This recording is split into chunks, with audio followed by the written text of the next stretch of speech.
After the resurrection, there are several instances where the disciples failed to recognize Jesus. First, it was Mary Magdalene. It was dark when she entered the cave, and she thought that Jesus was the gardener. Second, the two disciples on the road to Emmaus. They thought that Jesus was a traveling stranger. Then there was Peter who went out fishing with the disciples, and Jesus was at a distance on the shore. And then there was Thomas, who said that he will only believe if he sees the Lord. Why did the disciples fail to recognize Jesus? With Mary Magdalene, it was dark and she was in despair. With the two disciples on the road to Emmaus, they are disillusioned.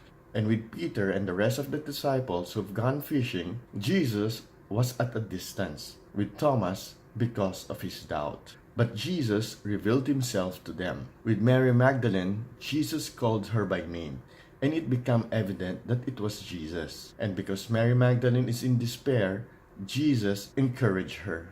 With the two disciples on the road to Emmaus, Jesus enlightened them, and Peter and the rest of the disciples, it was their experience for them to recognize the Lord. And with Thomas, because of his doubt, Jesus showed him his wounds to put him at ease.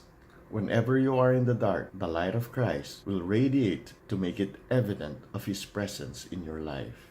Whenever you are in despair, God will regard you by calling your name and encourage you. Whenever you are disillusioned through the ritual of breaking of the bread, you will be enlightened. And when you feel that God is at a distance, through the repetition of things in your life, it will remind you of your experience of God. And whenever you're in doubt, God will reveal things to put you at ease. This is Ian Gomez, and this is Flight Path, taking off in God's grace, cruising in God's love, landing in God's mercy.